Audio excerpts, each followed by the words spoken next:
Traditional and high church Christians sometimes respond to our lack of belief in infallible institutions or offices by referring to Scripture. A favorite pro one particular institution or office verse, especially favored by the Catholics, is Matthew 16:18, and that it would seem to indicate that one particular church was established on Peter and would endure in all ages. "And I tell you, you are Peter, and on this rock I will build my church, and the gates of hell shall not prevail against it." ESV. Biblical historical Christians respond to such use of this verse by pointing out that traditional translations of it, such as the one given above, are potentially misleading. That is, a more accurate translation would be as follows: "And I further express to you that you are Peter, and in addition to this which is rock, I will embolden my assembly, and the gates of the place of the dead will not come down forcefully on top of it." Direct translation of the Nestle Aland 28th edition.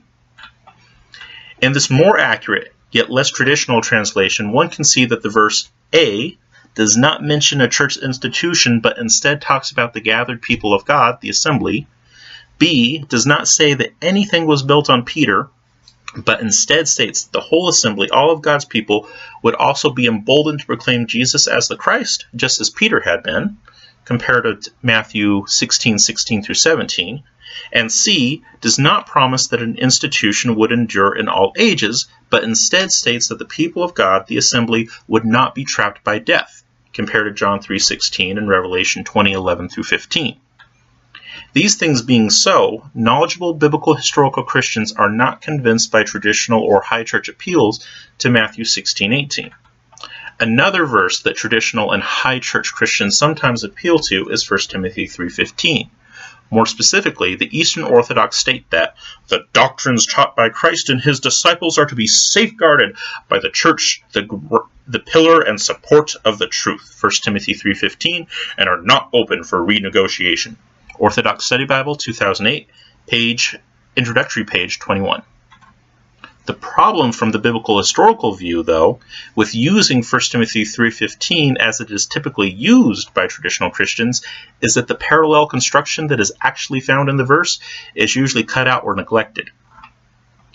"I write so that you may know how you ought to conduct yourself in the household of God," which is the church, literally assembly, of the living God, the pillar and ground of the truth.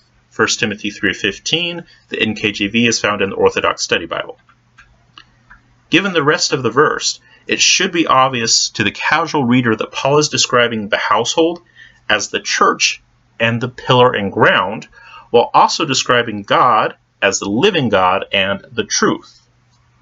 Stated more bluntly, Paul is saying that God is the truth and that the household, assembly, is the pillar and ground which belongs to that truth. This equivalence of God with the truth is indeed a theme in the New Testament.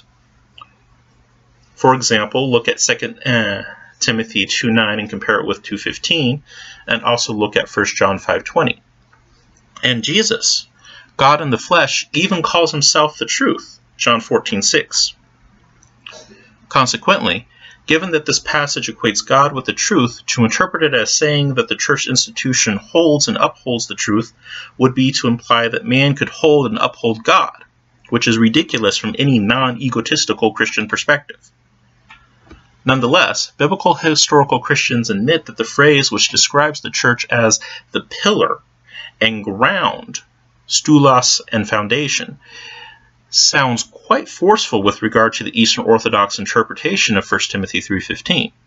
It becomes less impressive, though, when one realizes that the New Testament uses such language to describe what God has firmly established, rather than to describe something which necessarily establishes or supports something else.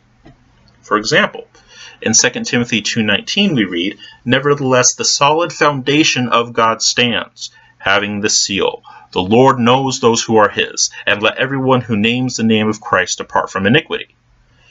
In Revelation 3:12 we read, "He who overcomes, I will make him a pillar, stulos, in the temple of my God, and he shall go out no more." So to summarize, Biblical historical Christians do not see 1 Timothy 3:15 as meaning that the church institution is the repository and support of truth.